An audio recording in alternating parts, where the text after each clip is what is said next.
Mongolian Chop Squad. Non vi piace la musica? Ma chi se ne frega? Ma veniamo subito al sodo. Nonostante Beck possa essere un manga musicale, quindi attraverso il quale non riuscirete a percepire, ad apprezzare pienamente i suoni, perché ovviamente la carta non parla, ma ve le immaginerete voi nella vostra testa le melodie. So che c'è anche l'anime, ma l'anime non rende così come il manga, secondo me. Vi susciterà comunque quella grandissima emozione e quella carica, quella forza che le stesse immagini riescono a dare, ma una forza che non sarà data solamente dalla forza, dalla potenza della musica, dalla grande volontà di questi ragazzi di arrivare ad un qualcosa, ad un loro scopo. Sono convinto che vi saprà emozionare ugualmente, anzi forse più di altri manga della stessa, non dico categoria, comunque shonen, ecco, mettiamola così, perché qui stiamo parlando di un manga piuttosto atipico, sulla linea appunto di un Blue Giant, molto più corto quest'ultimo, ma siamo lì.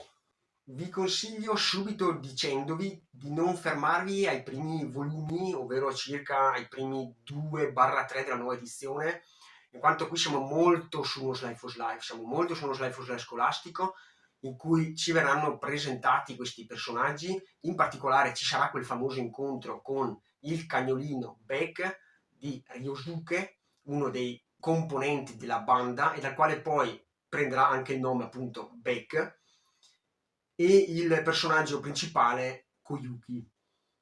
Ma successivamente, a partire circa dal terzo in poi, le vicende si concentreranno molto più sulla musica, inizieremo a vedere questa crescita di questi personaggi, inizieremo a vedere le loro prime difficoltà, i loro primi anche litigi fra di loro, i loro primi insuccessi, i loro primi successi, la loro voglia di andare avanti. C'è chi vorrà poi anche mollare, c'è chi vorrà intraprendere un nuovo percorso, qui non voglio andare oltre, ma saprà successivamente anche coinvolgersi, perché in alcune parti troviamo delle note o comunque vari riferimenti che io da ignorante non ho colto, perché non sono un amantissimo dei gruppi rock, o perlomeno non sono mai andato ad approfondire l'argomento, quindi non ho potuto cogliere proprio quegli elementi che ci sono qua e là sparsi per tutti i 34 numeri della vecchia edizione, 17 della nuova, ma palesemente ci sono chi ha visto la musica,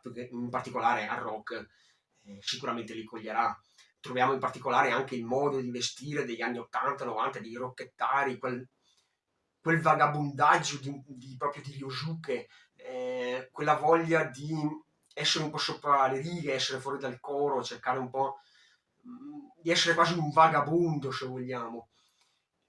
Ma soprattutto quello che mi ha colpito molto di questa trama è il legame forte e decisamente incisivo e importante che si viene a creare tra questi ragazzi. Tutti formano non solo una band, ma sono proprio un agglomerato unico di amicizia, quell'amicizia vera che è palpabile proprio attraverso le pagine, che scaturisce col proseguo della storia e che vi porterà proprio ad apprezzare, a patteggiare per questa band affinché riesca ad avere successo. Anche i personaggi sono tutti caratterizzati molto molto bene. In particolare, vabbè, ci concentriamo nella prima parte con Koyuki, ma poi man mano che i capitoli scorreranno impareremo a conoscere bene questi personaggi, impareremo ad apprezzare, a vedere i loro momenti negativi e positivi, i loro sbalzi di umore, i loro cambiamenti, il loro percorso di vita che fanno, che vediamo fare da loro nel corso degli anni, perché la narrazione si svolge circa nel giro di 4-5 anni, mi sembra, e quindi li vediamo crescere proprio, anche non solo fisicamente, ma anche maturare. E se cercate proprio quell'essenza, quell'emblema, quei valori che si cercano tendenzialmente in uno shonen, quello che dovrebbe insegnare un vero manga per ragazzi, a dei ragazzi, qui li potete trovare, soprattutto attraverso proprio la musica, che è un tema molto particolare, ma che qui è riuscito veramente ad essere, a centrare ciò che si voleva raccontare. Un altro punto su cui voglio soffermarmi e che ho trovato decisamente a favore dell'opera è la naturalità con cui i fatti e la narrazione si svolgono. In particolare, se voi pensate che in 17 numeri la trama vi possa annoiare, la trama vi possa sembrare esageratamente lunga, in realtà non è così, perché tutto ha un suo proprio corso naturale. Vi sembra ogni volume di portare avanti proprio una progressione man mano non così veloce, in alcuni punti anche piuttosto lenta, ma costante, costante fino al naturale finale dell'opera. E questo Harold Saccoici anche qua ha fatto un gran bel lavoro. Io ero molto scettico sulla lunghezza dell'opera. Dicevo, chissà, mi annoierò dopo 3 numeri, invece in realtà non è proprio per nulla così.